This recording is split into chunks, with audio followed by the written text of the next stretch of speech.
முத்து படையப்பாலெல்லாம் ஒரு பேட்டர்ன் ஒரு ரஜினி சார் இருப்பாங்கல்ல.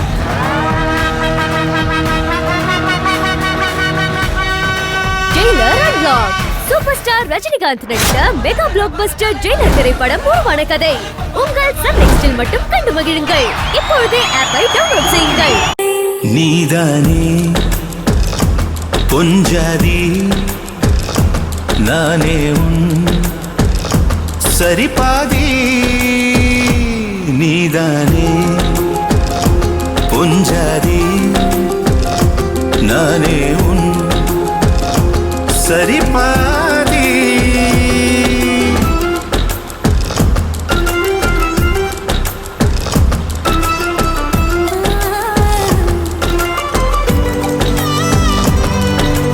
இனியவளே உனது இருவிழி முன் பழதச குவளையில் விழுந்த எறும்பு நிலை எனது நிலை விலக விருப்பமில்லையே பூவே.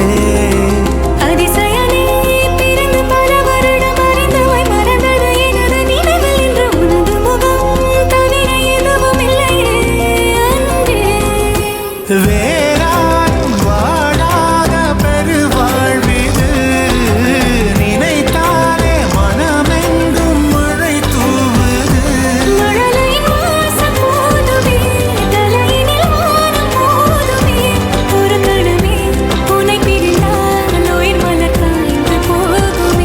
நீதானே பொஞ்சாதி நானே உன் சரிபாதி.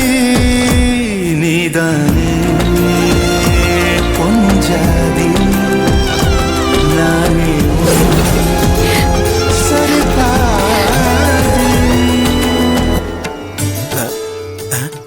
ஏங்க ஏங்க ஏங்க ஏங்க என்ன என்ன என்னங்க என்ன என்ன யோசனை?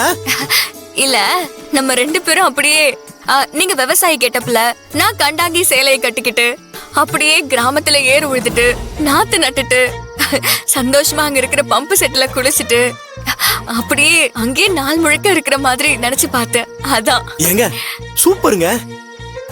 நிஜமாவே அப்படி ஒரு வாழ்க்கை கிடைச்சிச்சுன்னா ரொம்ப சந்தோஷமா நிம்மதியா இருக்கும்ல. எந்த பிரச்சனையும் இல்லாம வயல்ல வேலை செஞ்சுக்கிட்டு அந்த கிராமத்து மக்களோட நம்மளும் இருந்தா இப்படி இருக்கும். ஆமா வேலு, அப்படி ஒரு வாழ்க்கை வாழ்றதுங்கிறது ஒரு தனி சுகம். கல்யாணத்துக்கு முன்னாடி கூட குற்றாலத்துல அப்படிதான் அப்பா அம்மா நான் சண்முக அண்ணன் எல்லாரும் சேர்ந்து வயல நாத்து நடுறது ஏர் உழுவுறது அறுவடை பண்றதுன்னு எல்லா வேலையும் நாங்களே சேர்ந்து செய்வோம். அப்ப கிடைச்ச அந்த சந்தோஷம், சுத்தமான காத்து, நல்ல தண்ணி, அழகான இயற்கை, மன அமைதி, ஆரோக்கியம், இதெல்லாம் இப்போ சிட்டில கிடைக்கிறதே இல்ல. அது அது ஒரு தனி வாழ்க்கை வேலு.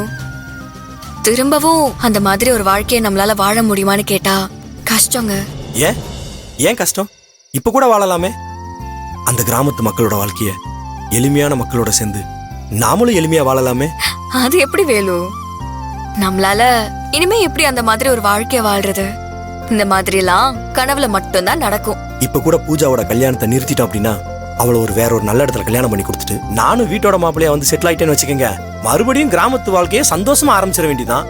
வீட்டோட மாப்பிள்ளையா? என்ன வேலு, நீங்க தான் இப்படி பேசுறதா? என்னால நம்பவே முடியலையே.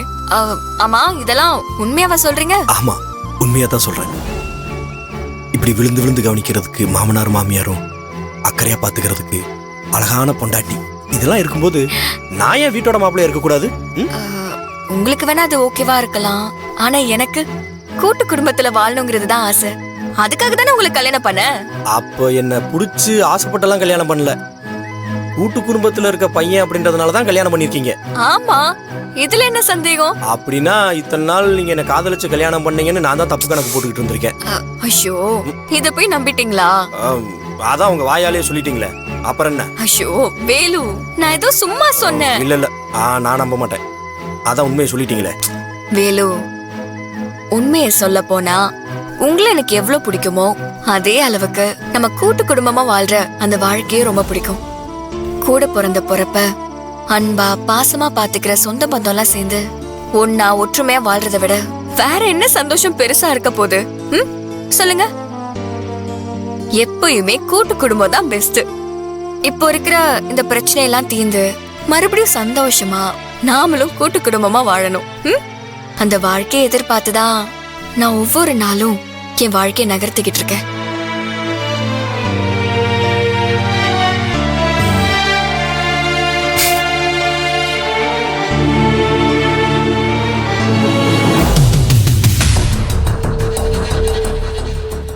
இந்தாங்கம்மா.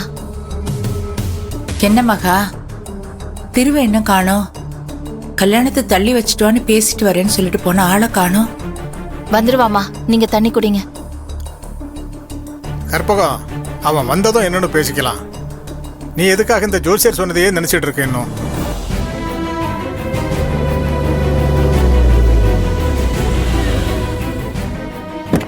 மா வந்துட்டான்.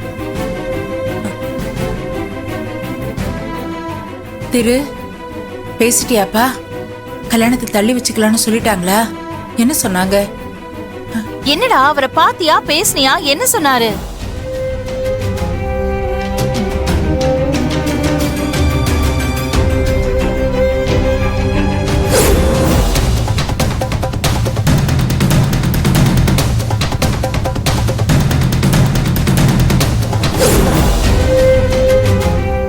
என்னங்க, என்னாச்சு? அத்தை தான் கேக்குறாங்கல்ல, பதில் சொல்லுங்க. அவங்க என்ன சொன்னாங்க? இந்த கல்யாணம் குறிச்ச தேதியில குறிச்ச நேரத்துல கண்டிப்பா நடக்கும். ஆ?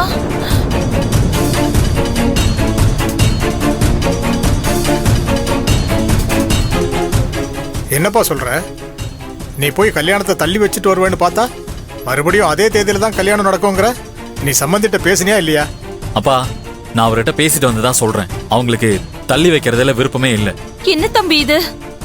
அவங்க சொல்றாங்கன்னு நீயும் கேட்டுட்டு வந்து எங்ககிட்ட சொல்ற? காலையில அவ்வளவு தூரம் உன்கிட்ட பேசணுமே, அதெல்லாம் கேட்டுட்டு தானே அங்க போனேன். போயிட்டு சம்மதிச்சுட்டு வந்து நிக்கிறியே, என்ன நடந்துச்சாங்க?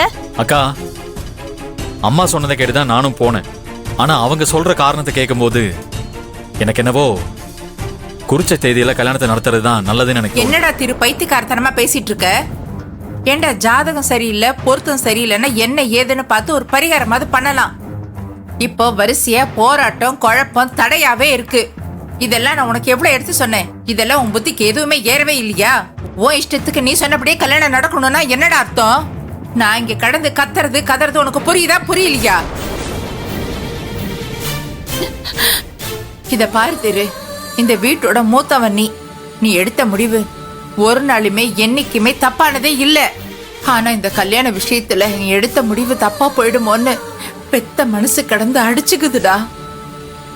டேய், இப்ப வரைக்கும் நீ என்ன சொல்றியோ அதுதானடா இந்த வீட்டுல நடந்துட்டு இருக்கு. உன் முடிவு தானடா எங்க முடிவு. நாங்க எல்லாரும் கட்டுப்பட்டு இருக்கோம். ஆனா திரு, இது ஒரு பொம்பளை புள்ளியோட வாழ்க்கை பிரச்சனைடா.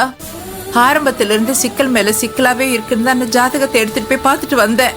அவரும் பொருத்தம் இல்லை, இந்த கல்யாணம் வேண்டாம், மீறி நடந்தா உயிருக்கு ஆபத்து, ஒரு உயிரே போயிடுன்னு சொல்லிட்டாருடா. ஒரு அம்மாவா எப்படிடா இந்த கல்யாணத்துக்கு நான் சம்மதிப்பேன்? ஒரு கல்யாணம்